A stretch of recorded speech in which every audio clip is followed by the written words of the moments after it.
I've got to ask myself these questions because we can look at it vaguely or we can look at it blanketly and think, well, the devil wants to get rid of me, the devil wants to destroy me. But I present to you tonight and submit for your thought, what do you have? What do you have that the devil wants to steal? What do you have that's alive in you? Something that's been given birth to and has grown inside of you that the enemy wants to kill. And what has God built in your life? What is in your life that the enemy wants to destroy? Think about it for a minute. Everybody has a knee-jerk response to these questions. Everybody can give the ideologically correct answer. But I want you as individuals to think and ponder and comprehend, what is it that the enemy wants from me? Say, well, how do I know? How do I know what the enemy wants to steal from me, kill in me, or destroy me? How do I know? How do you know? How do you know? What battle are you fighting? What are you struggling with? Where is the enemy attacking you? Because it is where he's attacking you where he wants you. My trip to Israel was an incredibly humbling experience. It was an awakening experience, and it was incredibly spiritual. The power of revelation was at work. However, as I came to the church this morning, I didn't come last night. I was tempted to, Brother David, but I missed my family, and I missed my wife more than I missed y'all.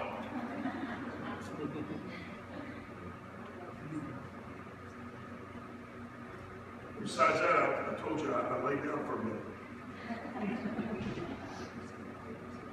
But I woke up about 6 this morning, and I made Amanda's tea for her, and I fed the cat. She said, "You want me to start being my wife or something?" I went down and I got breakfast for us at the deli downtown, and I brought it home, and about a little before 7, I came down to the church. Now here's what I had in my mind. Well, let me tell you this, I was in for a surprise when I got here. Now granted, jet lag, I've always kind of just said, "Fooey on jet lag." Let me tell you, this is a real deal. When you lose 8 hours of your life, or 10 hours of your life, that's what happens. Because the clock when you get on the plane ain't the same clock when you get off the plane. And it might even be a different day. It probably plays a role in it. I talked to Brother Love today, and he was just like almost delirious. And the guys, all the guys that went with us were, putting on Facebook and stuff. And so this probably does play some role in it. I'm going to acquiesce to that fact. But here's what I had in mind. My plans were as powerful and as moving, and I'm going to say it once again, when we begin to get our ducks in a row, and if you schedule your vacation to save up some money and maybe take out a loan or sell one of your kids or something, do whatever you can if when we get ready to go, because it is a powerful, beautiful, life-changing experience. I went to Capernaum. The other day that I walked up to the wall of Jerusalem on the very steps of Jesus Christ. Half of them are from Jesus' time. The same one, Sister Maria, that Mary carried the baby up on the 8th day to be circumcised in the temple. That kind of stuff, there's not even really a price you can put on the benefit of it. And here's what I had in mind, the powerful experience. Brother Pete, I'm not a crier a whole lot, but I stood there at Gethsemane with my hands on the gate, and I saw those olive trees, and you know something that's crazy, Brother David? Some of them are the same ones that were in the garden when he prayed. When I went into that church, and I knelt at the rock that they found Jesus on when he stood up and kissed Judas. They got the very rock that he was praying, nevertheless, I'm not a little bit back done. Here's what I thought. I thought I might just levitate in the church. I might talk in tongues a whole sermon and y'all understand it all. I thought that, Brother David, that it might be one of those things like when the disciples all prayed, the walls started shaking. I might quote hundreds of scriptures and you know, 25 or 100 might get the Holy Ghost. That's what I was thinking. That's how powerful the spiritual experience was, Brother Robbie. When the spray of the Sea of Galilee is hit me in the face, and I'm reminded it's this very water that Jesus stood up in a boat and said, "Peace be still."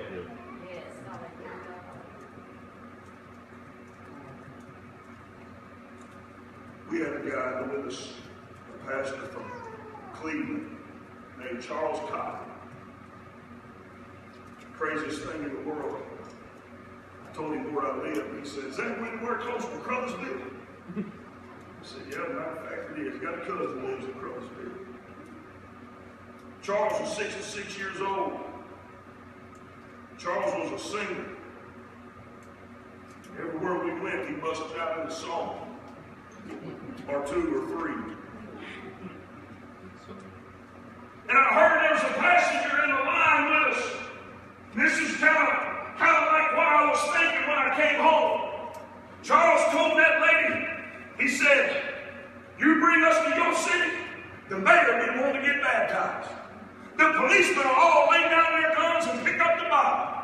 You want to have your whole city changed, you just bring us to where you're going. Buy us a ticket and we'll go there right now and everybody gets saved." He wasn't joking. That's how we felt. When we came back and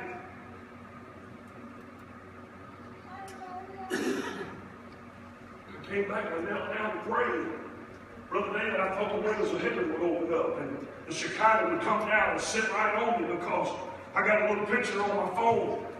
And the ladies are still praying in the same place they prayed in Jesus' day, because the ladies weren't allowed in the temple. They weren't allowed in the Holy of Holies. And there's a little spot on the other side of the wall, Brother Billy, right by the gate that the high priest would walk in. I saw it. And the ladies still gather right there in the same place, and they prayed. They were there. It's as close as they could possibly get physically to the Holy of Holies. They were praying there. I saw them. There's ladies still praying there. It's beautiful. It's powerful. I was like 5 feet from the Holy of Holies. And I knelt down and prayed. God, mercy. I don't feel nothing. But a weight. I felt the burden. And it wasn't what I was wanting. I came back to a struggle. The prayer didn't come easy. The study, it didn't just flow. And I got to tell you that I feel the spirit of war in the air. I want to ask you, where are your lines of negotiation? What compromises are you willing to make? And how many more bad decisions are you going to allow yourself? The answer is simple one. We cannot give up 1 inch. We cannot compromise on anything. We cannot back down. What I've got, I want to keep. But that which is alive in me is going to stay alive. And that which has been built in me cannot be destroyed. This is the fight that's worth fighting. It's for my soul. It's for the soul of my children. It's the soul of my family. It's for our city. It's for my country. It's for my world. We have gained ground. We have grown in number. We have grown in the Lord. But where is the passion?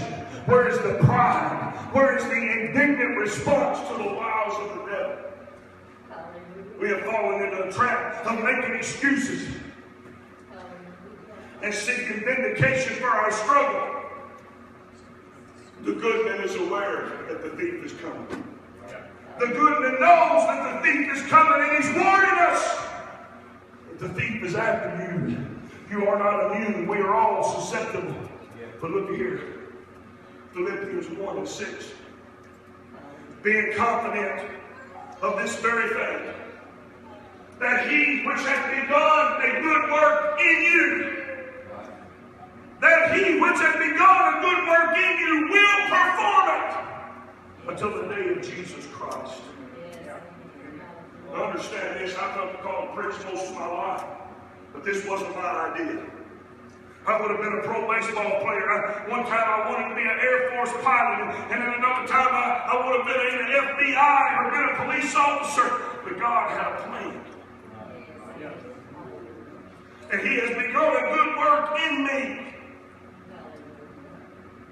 One of the beautiful things that impressed me so profoundly and strongly about the Jewish people. I can't remember the name of the place. I can't pronounce it. We spent one afternoon walking through the museum.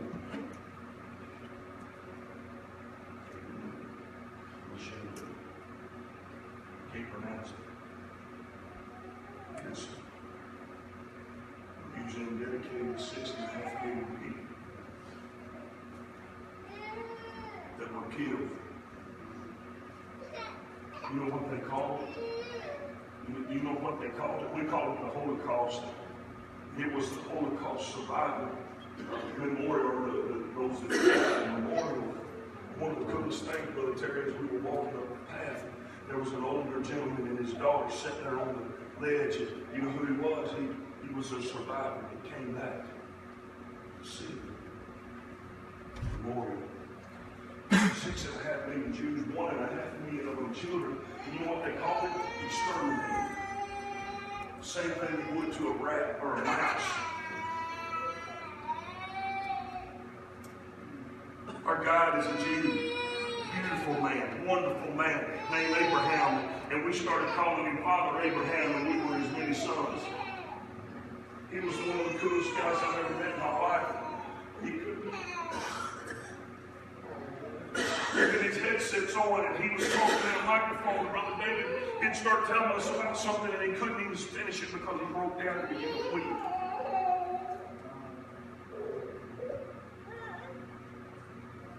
To see a people that the entire world hates them.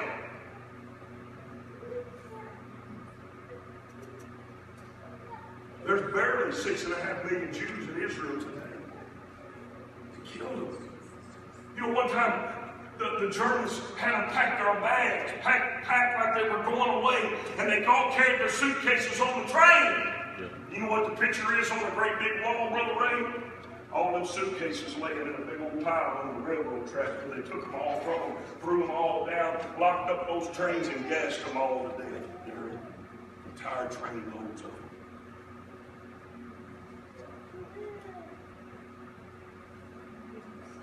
They killed little people, Brother Billy, to fill up the football stadium every day for 10 years. They killed 30,000 to 40,000 people. Jews. They killed babies. They killed women. They killed children. And they killed the men. But what is so beautiful about that, if you can find anything beautiful about it, is that their identity is still standing. Yep. And Brother Robbie, it is inextricably woven together with God. Their name, their land, their promise. They become indignant when the subject of compromise arises.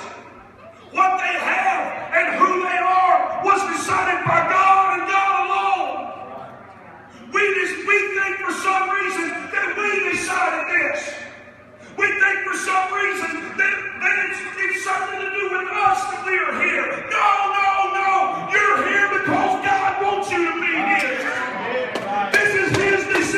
He made it. He called you out of darkness into this marvelous light.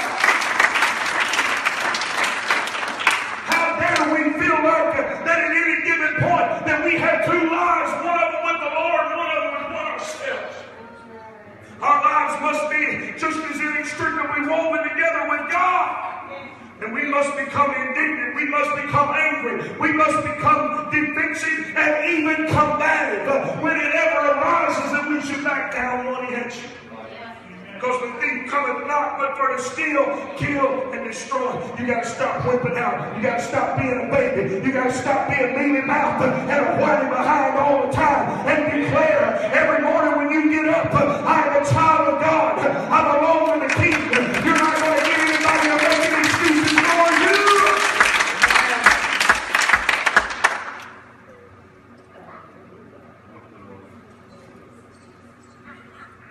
Will you really see? I walk down the road and triumphant entry. And I also walk down the little roost. Listen, it wasn't like you drove your cross over the levee.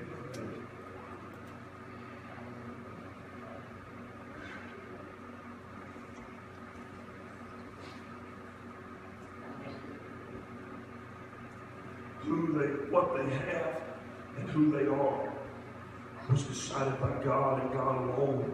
And they have a heavenly right to it. They have a heavenly right to it. And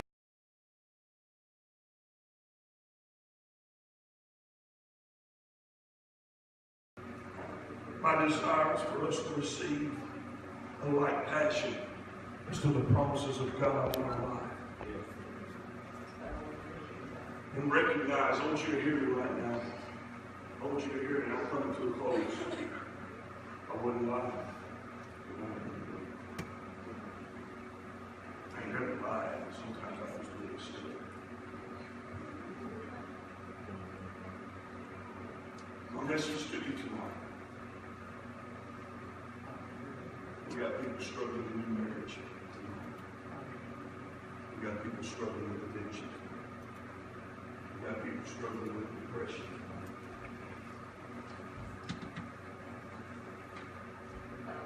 We got people struggling with physical issues tonight. We got people struggling with family issues tonight.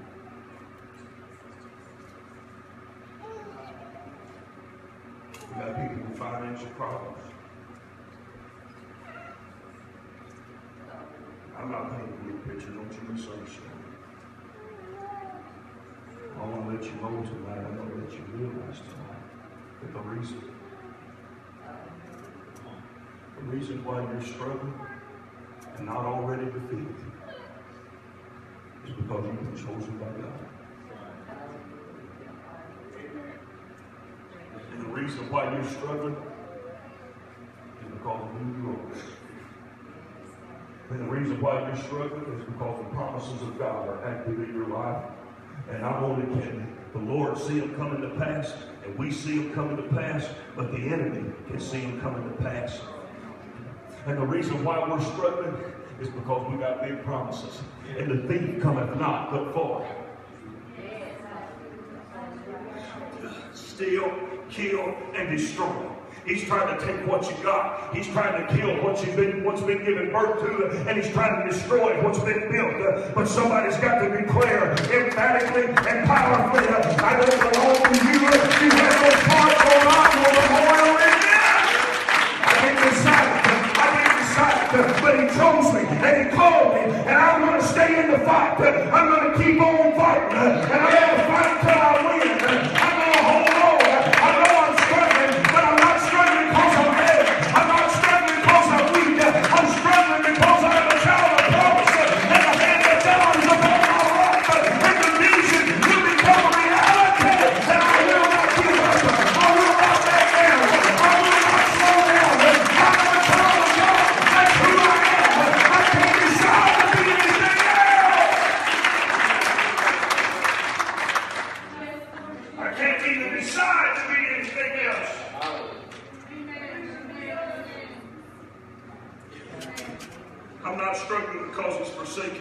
I'm not struggling because I'm no good. I'm struggling because I'm a child of God.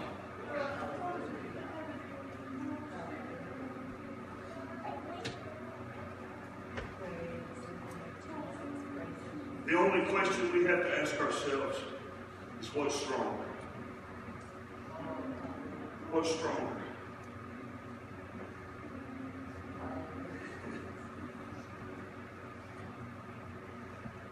Abraham's a Jew.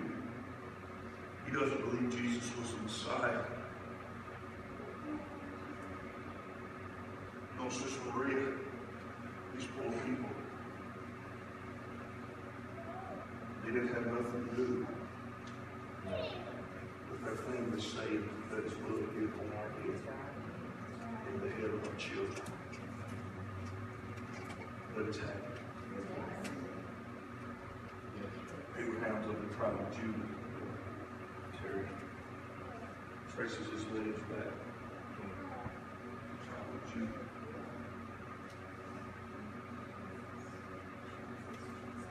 And Solomon the Lord, they built for the new temple. Solomon's in a glass cage right there in the courtyard. It's like this big. I even took a selfie from it. It was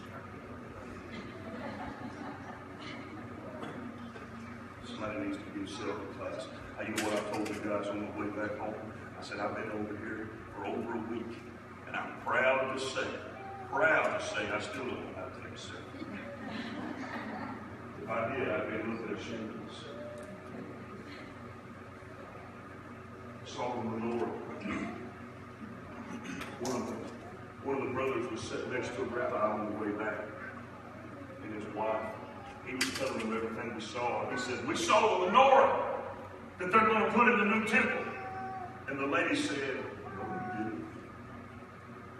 He said, yeah, I saw that. It's right there. She said, no, you didn't see the woman. She said, the woman we're going to bring to the temple.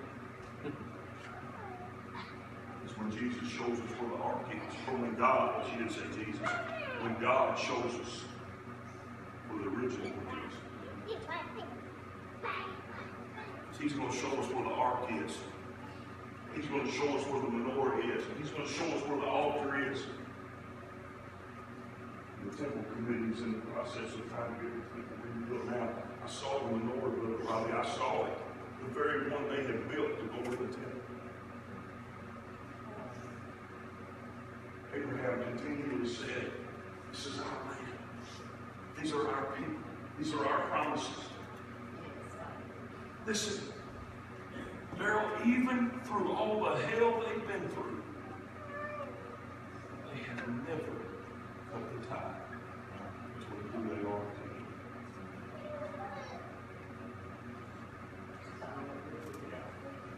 Never.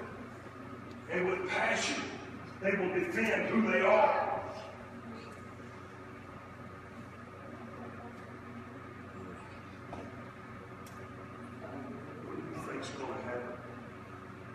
What do you think's going to happen when they wake up one morning and say, oh, he was the Messiah? Yeah. Let me tell you what's going to happen. Whatever decision you've made, better it done been made. Because when those people, that Sister Baby, he created them as a birthing chamber for the Messiah. And I can't, God willing, Brother Billy, I'm going to be able to, but I can't even really relate to the passion with which they pursue the Lord. Listen to me, on the airplane, they wake up at sunrise. They open their bag, they pull out their tallit, they cover their head, they put the phylactery on their head, they wrap it around their arm, and they pray. And they pray. And they pray. They go to the Wailing Wall every day and they pray. I've got pictures of them. I stood there with them, Brother Pete. You still don't realize Jesus is the Messiah. What a pleasure, what a privilege that we have when we come here Many of them, Brother Larry, many of them have never felt the presence of God. Brother Ray, they do all they do in the hope of one day the ark coming back. We come here every service. We hope you understand I'm not damning and condemning anybody. What I'm telling you is those of you that are struggling, those of you that even this week have thought about giving up, you know why you're struggling? Because you ain't beat. Come on. Yeah. You're struggling because you're not defeated. You're struggling because the devil hasn't destroyed you. You're struggling because somewhere inside of you there's a fire still burning. And what I'm trying to do tonight is get you to let it come to the surface. And who I am is always tied to who he is. It ain't my job. It ain't my family. It ain't my clothes. It ain't my car. It ain't my house. But it's him. Yeah. Amen.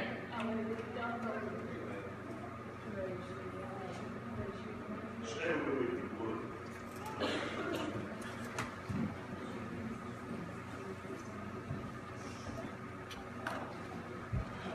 Into Jerusalem, we walk down the path. Mount Scopes, it's not mentioned in the Bible. I just keep thinking, I saw the Kidron Valley of the way, how he was passionate. I saw Mount Zion. The road was the valley of the Riverbend. It's huge about the sister's death. It's long again as when we fall. I've been there in my life. I've been back in the middle of it for a bit. Sobering. When we drove into Jerusalem, Abraham handed us out this prayer. It's a traditional prayer when everyone would come and look over the city with the baby. See, they all came back. I can't go into all the details, but in 67 years, they have went Jamie for not even being a nation. But it was amazing. God was listening. We stood over Jerusalem. I can't say it. I repeated it after Abraham.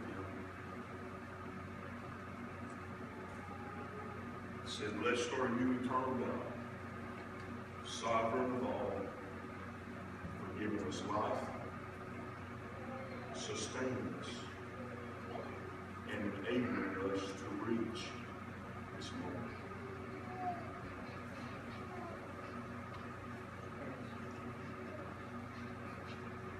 Blessed are you, eternal God, sovereign of all, for giving us life, sustaining us, and enabling us to reach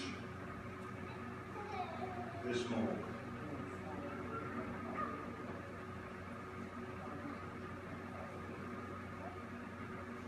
I teased and joked about it. People that pull up to the park, if you're the first one in the parking lot, the second one's going to be right behind you, most likely. Planning to leave before we ever get here. Because in our world, in our country, some of us are planning what we'll pack our lunch tomorrow. Some of us are already planning what we'll wear to work tomorrow. You know, Brother David, we're always living ahead. We've always got somewhere to go, something to do. We're constantly living ahead. That's how we do it.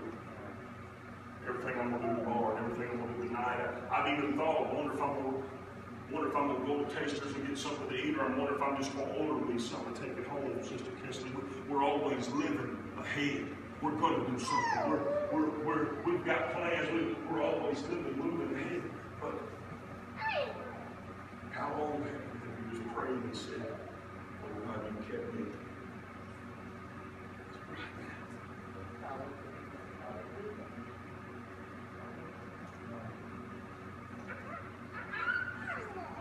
Scars and bruises and warts